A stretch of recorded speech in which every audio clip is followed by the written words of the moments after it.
Oh, Baruch Hashem, we're getting Rabbi Chaim Amsalem, who's a former Knesset member in Israel, publicized one of our classes already on his Facebook page. And we also have in YU, some guy reached out to me that he heard our classes, and Baruch Hashem, Barry's making some serious waves. So if you find your voice somewhere on the internet in someone else's house, it's because you're on YouTube. Fantastic. Baruch Hashem. Tell Barry I'll try and be quiet. That's impossible. Relax. Don't worry, he edits breath. out some stuff. Not you, but... Everyone says, Barry's my censor. Oh, that's funny. I was saying about Mishlach Manot, about Purim, about, the question. So first I want to just clarify something. And this is not meant as a racist rant, it's just meant for Hebrew. Have you heard of the Vilna Gaon? Yes. Yeah. Who's the Vilna Gaon? He was the genius of Vilna.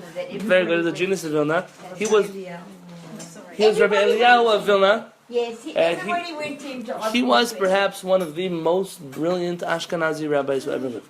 I mean, in European Jewish circles, just to mention his name is like, if you have an opinion and the Vilna Gaon says otherwise, most people will just, okay, sorry, we back down. But he's the real deal from Vilna. Hasidim have a hard time with him, because, to be fair, the Vilna Gaon spent most of his career chasing Hasidim and persecuting them. He believed the Hasidim were a big threat to traditional European Judaism. I don't know that he was wrong. I'm just not sure that his methods were correct. But listen, that's years behind us, history is behind us. It's not my job to set the record straight between the Vilna Gaon and the Hasidim. Suffice to say that in most Jewish communities, when you drop the name, the Vilna Gaon, or the Gaon Vilna, or the Gra, as it's called, HaGaon or Rabbeinu Eliyahu, it's a heavy weight. It's not a simple name. What many people don't know is the Vilna Gaon had a brother. I believe his name was Rav Zalman of Vilna, but don't hold me to it. And he has little, not books like the Vilna Gaon, but little kuntrasim, little pamphlets that he wrote. And one of them is about the importance of Lashon HaKodesh, the importance of Hebrew. And he said, people say, who cares how I pronounce Hebrew, how I read Hebrew? It doesn't make a difference. It's just, God understands me. He said, you're right. Of course God understands you. That wasn't the question. He said, but if Hashem has a language with which He created the world, with which He believes the Jews are supposed to at least have a basic understanding of, that we pray in, we read the Torah in, we said the universe is built on these words. Anyone who studied a little of Hebrew and Torah that goes along with it, if you study a little Kabbalah that goes along with the Hebrew alphabet, you know even more. Every word, every letter, every little crown on a letter, the shape of the letter, everything means something. And it says Rav Zalman of Vilna, how could you be knowledgeable of Hebrew, but be ignorant in Hebrew grammar? He says, this is almost like saying, I only want to know the Torah on a very superficial level. Who cares how I read it, how I understand it, what do you mean, who cares? Of course, this is the most, there's a divine book, there's the divine language also. And Hebrew is that language. And he said we have to be very careful when we pronounce Hebrew, when we read Hebrew, how we do it. And okay, so if it takes us a little bit longer, so it takes longer.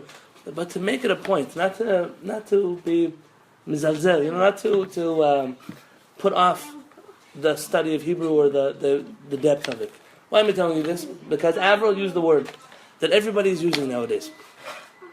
This word is shalach manos. Okay, and I just say, Ashkenazi Jewish Hebrew is a very old dialect of Hebrew. I can't come to you right now and tell you the way Ashkenazim pronounce Hebrew is wrong. Listen, Rabbi Yosef has like a 20-page letter in which he attempts to prove that. I don't find it useful in my life to prove or disprove any specific dialect of Hebrew. As long as it's in Hebrew, people are praying in Hebrew, I don't care how you pray, just do it. My answer, that's not how I read Hebrew. It's not the way I'm going to teach Al-Khannan to read Hebrew, even though he has a jump start from his mother. For example, say good Shabbos. Shabbos. Shabbos. Okay, it happens, but the truth is... Yes, it upsets me too, because I'm not used to that S at the end of everything. Okay, but for 2,000 years, that's how Ashkenazi Jews have been praying and reading and davening. And for me to come now and like, hey, guys have to stop it, I find it egotistical at best and just incorrect at worst. It's not my fight to fight. Even though that's true, that doesn't mean that Ashkenazi Jews are ignorant of Hebrew grammar. In fact, some of the greatest grammarians, is that a word? Yes. Grammarians of the Hebrew language, many of them came from Ashkenaz. And even though today, synonymous with the Ashkenazi pronunciation of Hebrew is very often incorrect with Hebrew grammar, it didn't used to be that way. And so when I'm pushing this point, I'm specifically pushing Ashkenazim, don't become Sephardic, don't read Hebrew like Israelis. Keep reading Hebrew like Ashkenazim, but do it correctly. That's all I'm asking. And so Shalach Manos, the word in the Megillah is Mishloach Manos. Mishloach Manos literally means Sending a parcel. No, it's a difference between a noun and a verb. very good. So what is Mishloach? It's a noun, and Shalach Manos, it's a verb. Very good. Mishloach Manot. When you get a Mishloach, you get a delivery. A delivery of Manot, of foods. Shalach means sent. Sent in the past tense. So you can't give someone Shalach Manos tomorrow. Because Shalach Manos, by its very definition, means you sent it yesterday. And so I just know that it cannot be that for 2,000 years in Europe, Jews actually said Shalach Manos. It can't be, because they had big Talmidei Chachamim and Tzadikim. It must have been Mishloach Manos or something to that effect. And I'm asking you, just stop using the word Shalach Manos. It's only an ignoramus could use this word. And use again the word Mishloach Manos. Mishloach Manos, that's the right. Or Mishloach Manos. Either way you want to say it, but correct it. The same thing goes with some words that happen on Shabbat. Right? Good Shabbos. Yeah.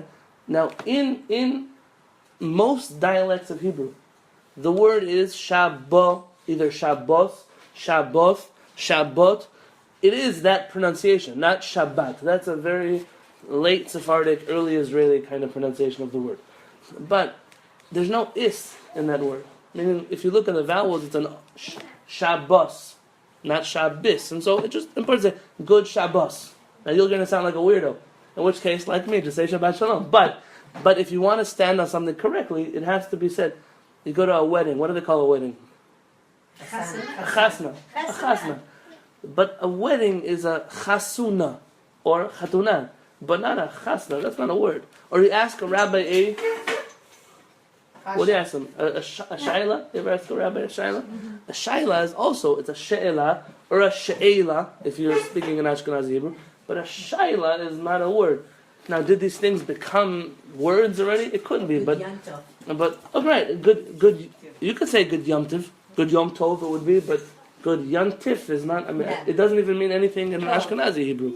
And I'm just asking if we care that Hebrew is a divine language. So it doesn't make a difference which background you come from. Just make sure that according to the customs where your families come from, to speak it with the proper grammar. My wife tells me I sound like I'm being too strict about it, but it's important. Hebrew is the language that unites. If you last night, the last 17 Jews from Yemen made Aliyah to Israel. Really? So they all out? In the middle of the night. Yep. Who took And them out? it was an undercover Israeli agency, Jewish agency mission. There's a war happening in Yemen. I don't know. I'm not in the Yemenite news. Yes. It doesn't come to my There is a phone. war coming. But there is something happening there, and they got the last Jews Yemen. who wanted to leave out. I'm sure there are still Jews that are staying there because they don't want to leave. They always have such people. Jews that were kidnapped. Yeah, okay. Also, so what happens? They came last night. Do you know the only language that Jews have in common around the world? I mean, if I were right now to walk into a synagogue in South America, I'm going to go to Africa to some synagogue that is still. The only language that everyone speaks will be Hebrew. Now, maybe not everyone will speak Hebrew, but there always will be someone who will speak Hebrew. Not always will there be someone who speaks English. No. Not always will there be someone who speaks Yiddish. No. And Ladino, definitely it's not going to happen. Hebrew is the one language that unites us. So at the very least, to just give it the importance that it deserves. According to the Rambam, it's one of the 613 commandments, is to know Hebrew. The more you know Hebrew, it's no different than just keeping Shabbat or keeping kosher. It's one of the 613 commandments. It's interesting that when you travel, and I don't know how many other people when they travel, I know that my husband and I make it a special effort wherever we go to make sure we go to shul on a Friday night in whichever country we are in. Very important. And I have never come across any synagogue that has not got the language it is and Hebrew. So even if Richard can't understand what the other languages, he can follow the Hebrew. Right. And that's It is the language that unites us. So regardless of what anybody else wants it to be, that is the language. Amen. Especially in another country where you know nobody and nothing, but that finds you. And then, 9 out of 10 times you invite somebody else for dinner. Maybe I'll point this out. How many of you say a blessing on water? What blessing do you make? Don't say Baruch, but from Shakol on water. Shakol. Yeah, bidvo. Many people say this blessing. It's true. This is an old version of the blessing. But again, if you look at Hebrew grammar, Shakol, it means that everything, Shakol, everything, Nihiyah, happen, it becomes to being bidvo because of his words. Nihiyeh in Hebrew grammar refers to not just future. Nihiyeh, like us. It's incorrect grammar. Nihiyeh sham, we'll be at the party. It's not about something else. It's about us. It's an incorrect. So if you want to make the blessing correctly, Shakol Nihiyah bidvo is the proper. But I'm done with my grammar speech for today. Interesting. I just some things that are. I find it fascinating. I do. So, Mishlach Manot, right? We mentioned it's important. Someone asked about is the synagogue doing Mishlach Manot. Maybe if you move down a little, we could squeeze everyone back into the table. Maybe I don't know if it'll work, but I'll try. Very good. Thank you. Everything that we do on Purim is commemorative of something we did in the times of the Megillah. So if you look in the Megillah, this is a rabbinic holiday. So everything that we do on the holiday is explicitly mentioned in the biblical text because the text is really rabbinic. It's not really biblical, if you understand what I'm saying. It was written much later than many of our other texts, and therefore the words are more explicit, more clear what we want to do. Matanot levinim, we have a few things we have to do. La'asot otam yimei mishteh v'simcha, we have to make them a day of drinking and of happiness. So you have to have a meal. And in that meal, there is some, contrary to what I said last week, there is something to be said about drinking a little bit of wine. Drinking a little bit of wine and getting drunk, like I said last week, are two very different experiences. So yeah, mishteh was the suda, the meal was, the miracle happened over wine. We also drink a little bit of wine, but not to get drunk. We have in a meal, what's a happy meal? What's the definition of a happy meal? Herring. So for many people, it'll be meat. Herring. Herring. So very often people would say, meat, chicken, fish, whatever it is that makes you happy, whatever is a fancy dinner for you, that's what you should eat. That's what you should eat on Purim.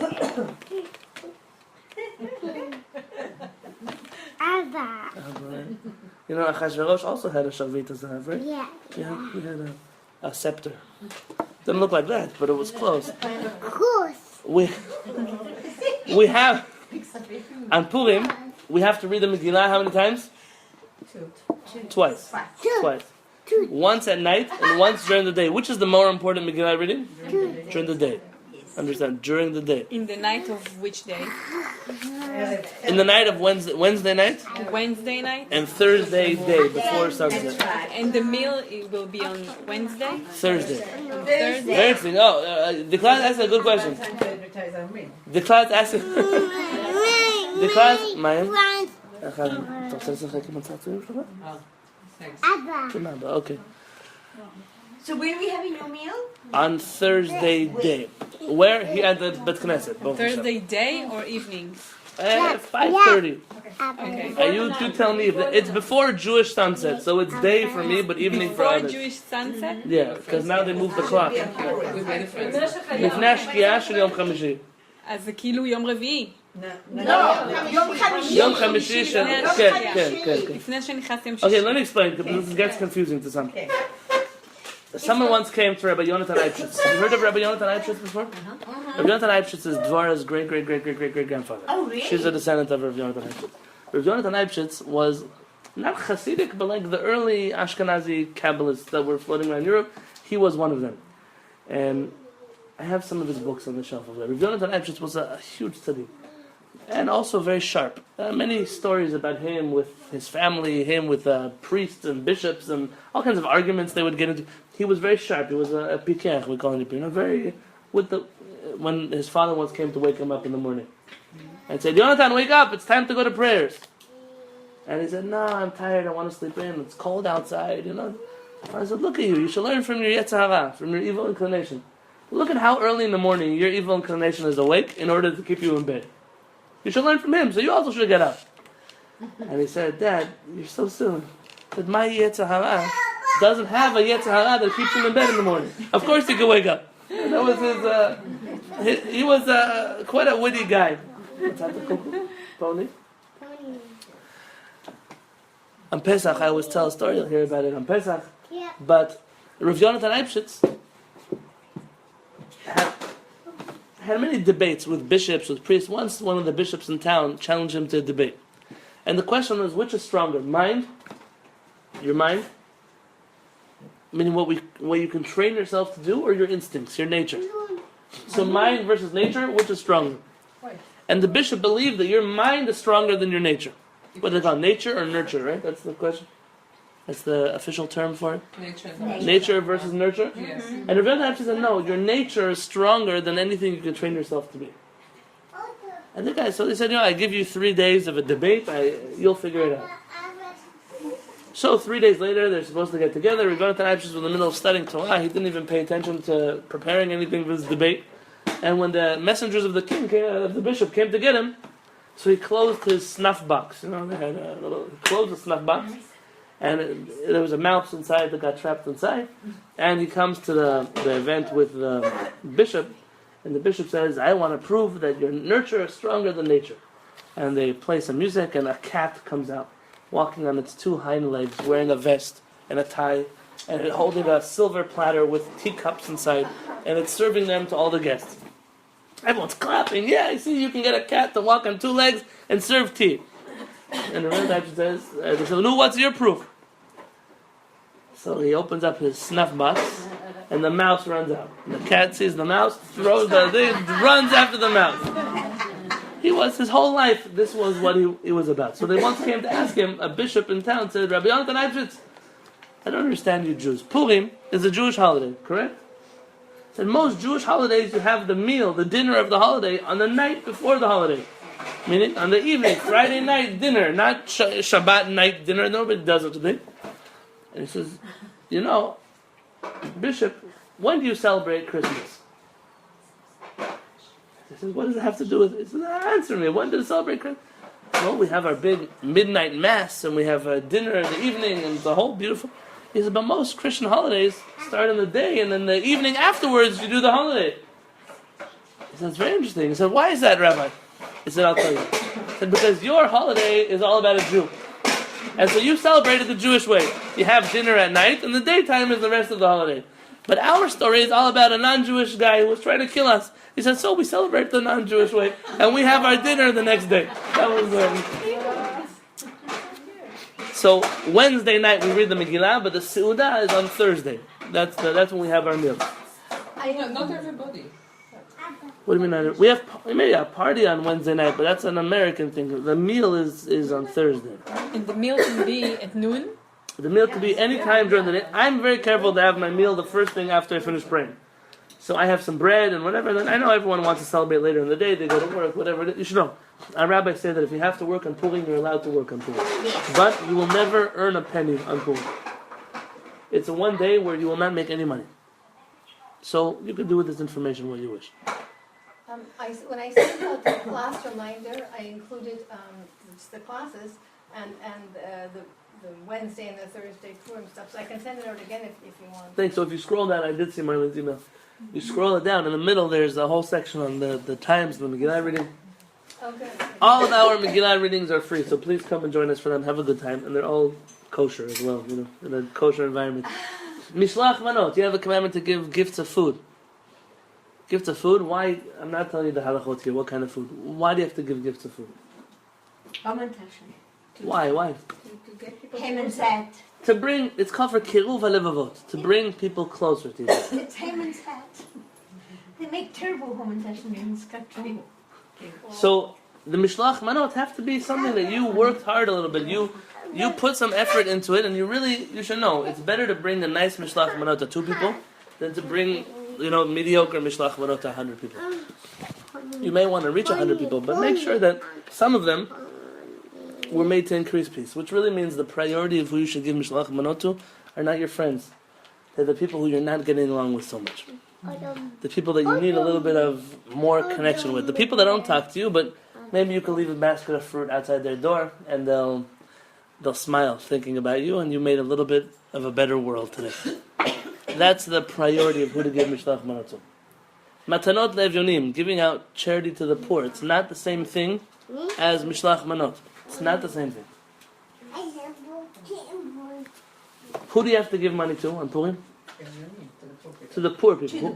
Who is the poor person? This is a good question. The question is, how do I know that the person I'm giving to is really poor? I know, because if you've ever seen the Jews from Tijuana, you'll know they're poor. They've got nothing. They have really. You didn't answer my question though. How do I know who's poor? You don't know. Oh, I don't know, but Give it to the rabbi, and the rabbi takes care of it. So first off, there is a way. If you want to give Mishlach Manot, to me, I give to people on Purim day. Correct. You can't give Mishlach Manot the day before. You can't do it the day after. It has to be on the day of Purim. Correct. All right. But who? How do you know? What's the criteria? It's a good question. The answer is I- there is the no rabbi- clear the criteria of what it is to be poor. They tell a story about a rabbi. He discovered there was a poor guy living on a certain block in Yerushalayim. Oh, he's going to be my poor guy. He fills all the criteria of being poor. That's going to be my guy. So someone says, "Oh, Rabbi, do you know of a poor guy I could give tzedakah to?" He says, "Sure, but I can't give you his address."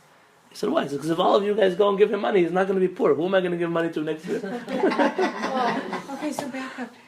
The Shalachmanik basket, Yes, when do you send it? on Thursday. Not Wednesday. Not Wednesday, Thursday day. From when the sun rises until the sun sets. Good to know. That's it. And we can bring it over here. Yeah. You're talking about something else. No, you're talking about Matanot Levunim. Okay. She's talking about Mishlach Manot. Okay. Yes.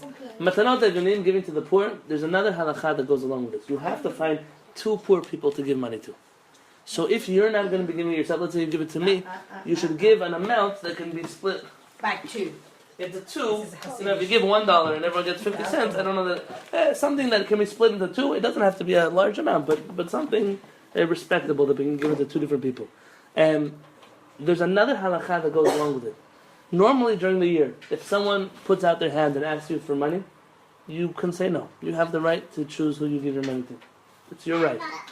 On Purim, you don't have that right for 25 hours. From the time Purim starts until Purim ends, anybody who puts out their hand to you, you have to give them something. Anybody. It doesn't make a difference who. It doesn't make a difference what. It doesn't make a difference what they're going to use it for. It doesn't make a difference, as Shulchan Aruch says, if they're Jewish, if they're not Jewish, if they're a man, a woman, a child. Doesn't make a difference. They put out their hand. Kol hapushet yad notrim lo. Anybody who puts out his hand, you give him. The reason, when you're truly in joy, you ever been to, I don't, it's not such a culture thing here, but in New York, at people's weddings, that's when all the, the collectors that come knocking on your door for this institution from Israel and that place in New York, and in New Jersey they've got a little school they need to fundraise for. On people's weddings, they fundraise even more. That's the day they come to people's weddings and collect money. Why? I'm not saying it's a good thing, but why? Because they know the people are in the giving mood. Yeah, well, yeah. When you're happy, when like everything is going for you, you're just there's no. You only start making calculations about who you give to when you're not in a happy state of mind.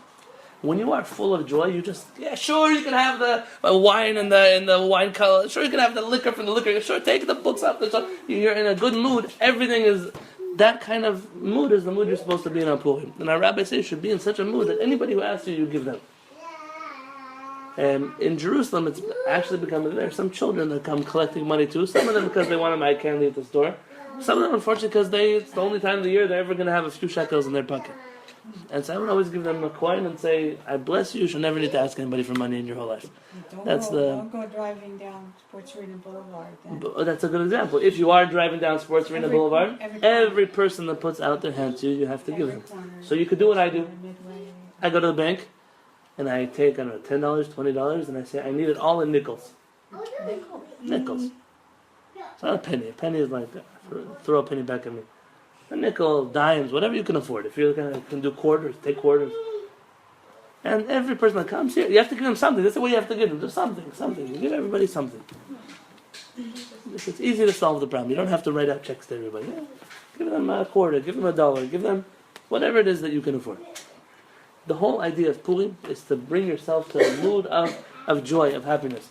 talking about joy and happiness, that's what I wanted to mention today. I don't know. What was here? No, we had this question last year, right? Last week we had this question. What year did Purim happen? Boy, what did we decide? What year did Purim happen? In 400 something we decided. 200, 400. Say. 200 BCE. Is that a good date for you? I don't know. Perfect. Bet HaMikdash existed. Didn't exist. Right, it can be. It was. Do you know how they keep up No, that? because Is the that second Bet HaMikdash was 400 years also. 420. Very, she's my calendar person. I don't deal with I dates. must tell you that if you speak to any It was, Iranians, they'll tell you that Shushan is still there, and that Esther's grave. You have to see how they. You can go into YouTube. You can go into YouTube and you can find Esther's grave. It's beautiful. We have in my community a family from Hamadan. Right, It is Hamadan. amazing. Last year I was sitting in a class with Leah Fratkin, and what is her name? Shiva. Yes, from Iran. Was in the class, and we're studying Purim, and she pulls out her iPhone. She says, "Oh, do you want to see the cemetery? It's in my hometown." And she's passing around a picture of the cemetery where Sure, Mordechai and Esther are still buried there. There's still a place where, They still bury. unfortunately, it's not a place you can go on vacation, but No. it's they're still there. But that's her Beautifully kept hometown. up. Oh my God! Did they Shushan. look after that? What's the point of everything I'm saying today? You cannot forget. Where Rav Kook was asked, why are Jews running away from Judaism? Whose question?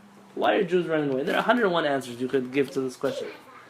Rav Kook said, because we have become so knowledgeable of our Judaism that we have forgotten the essence of our Judaism. He said, Azavnu et nishmat haTorah. So we know exactly how to make tea on Shabbat.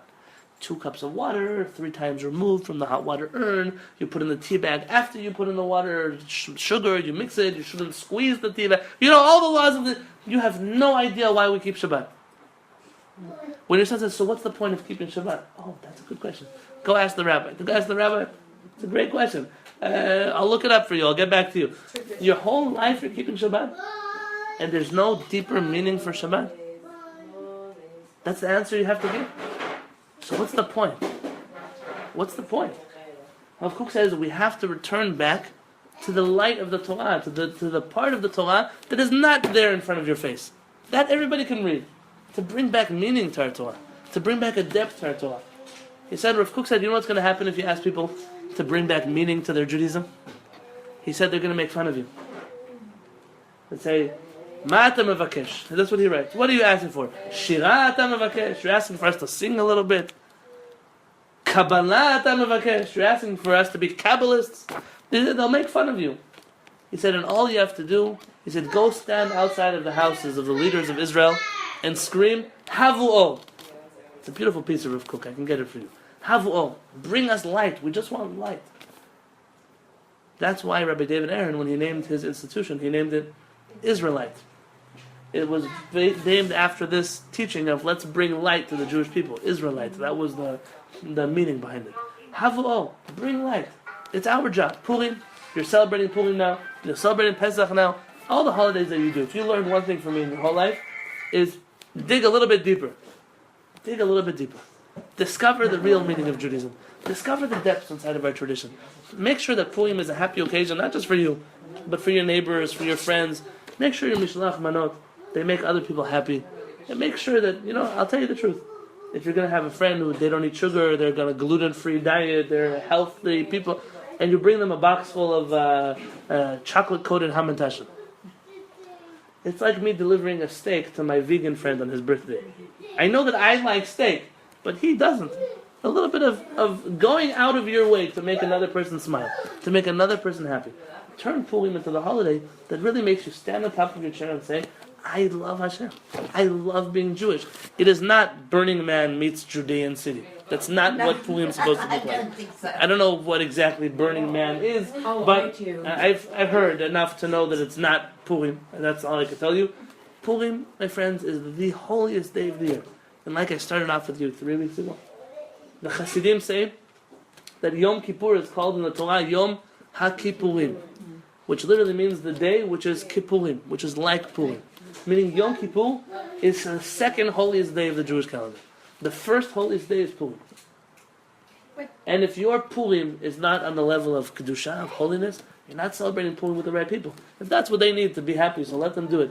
Go find a place for you to be happy, truly happy. A happy with Hashem, a happy Judaism. Oh, very good.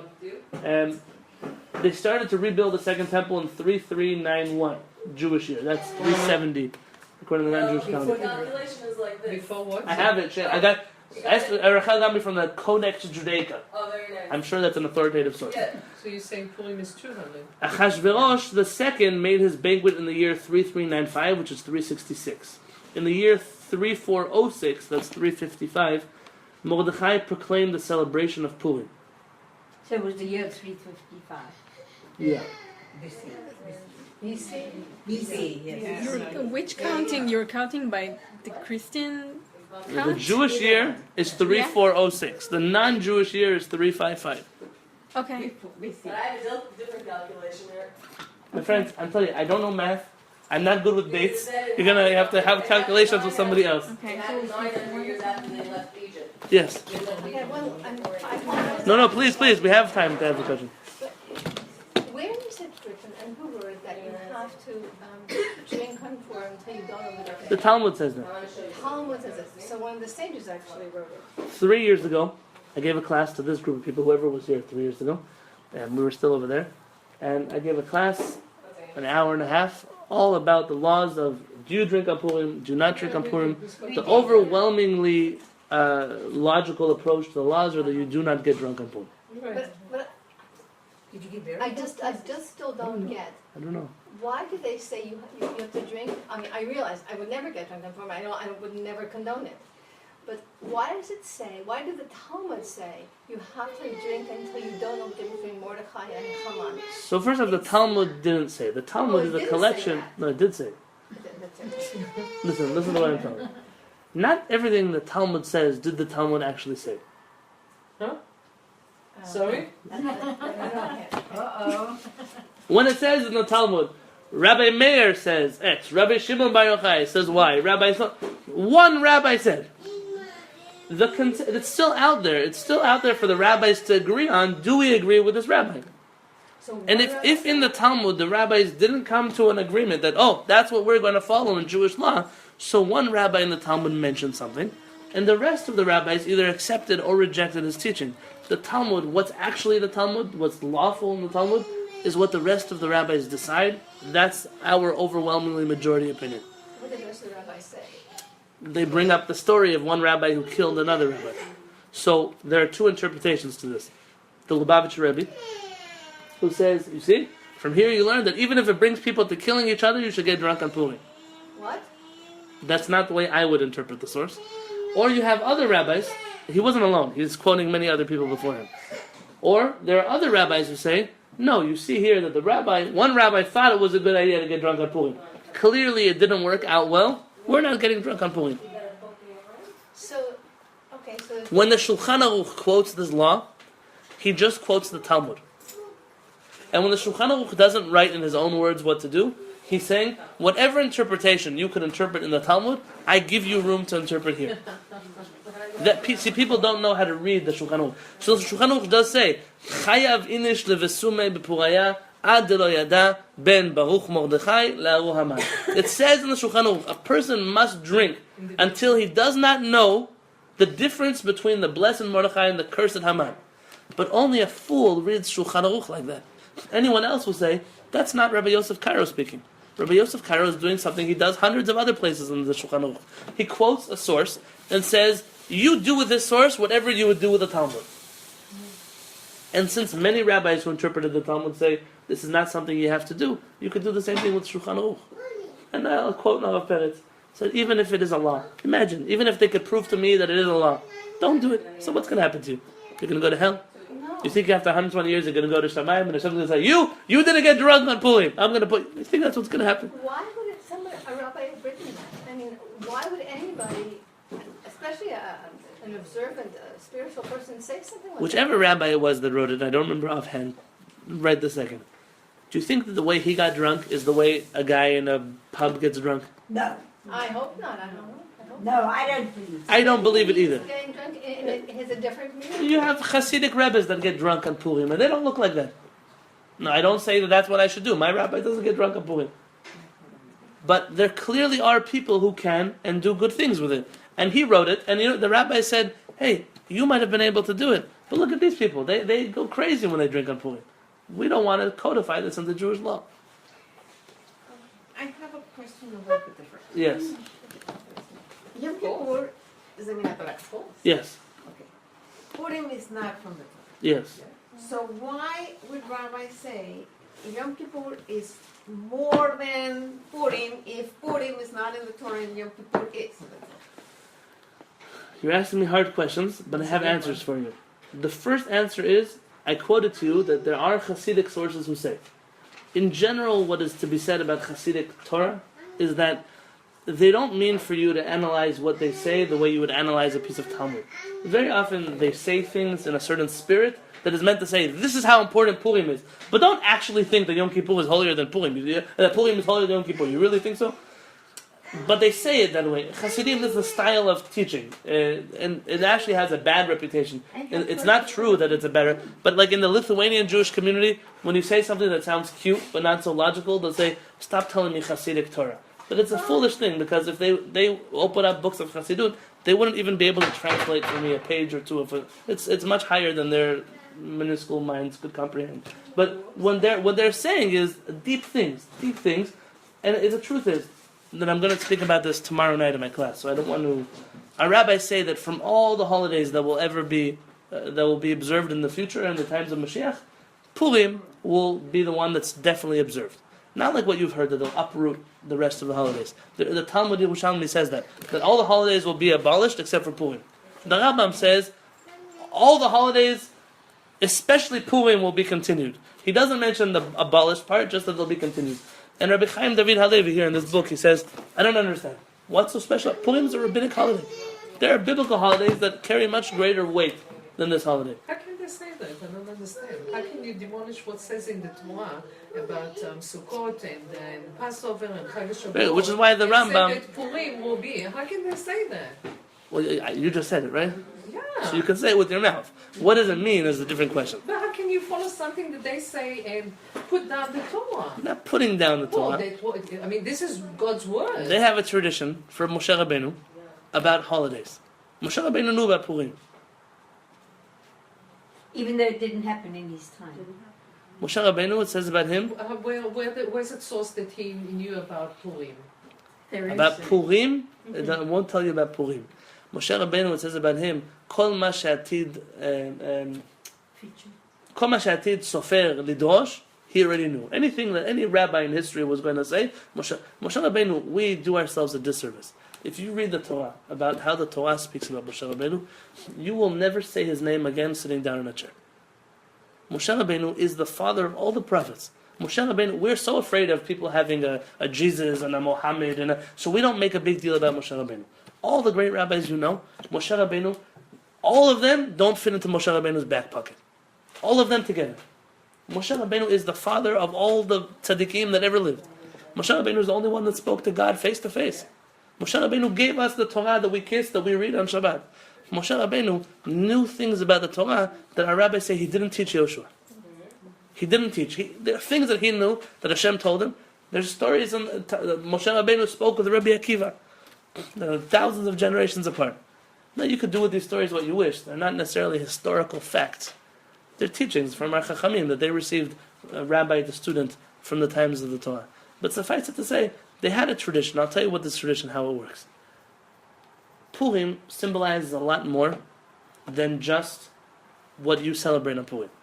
In general, Purim symbolizes that even when we're lost in an exile somewhere, when we have given up hope and going home, when we've decided, you know what, we're going to stay here with Achashverosh, we're going to get cozy, we're going to go to his party, we're done with that Israel thing, we're not moving back, we have a nice house here, we got a car, our mortgage is almost done being paid off, our kids have better schools, all kinds of things your head tells you about Israel and America, or Persia, because Jews thought that was a great place to live once upon a time.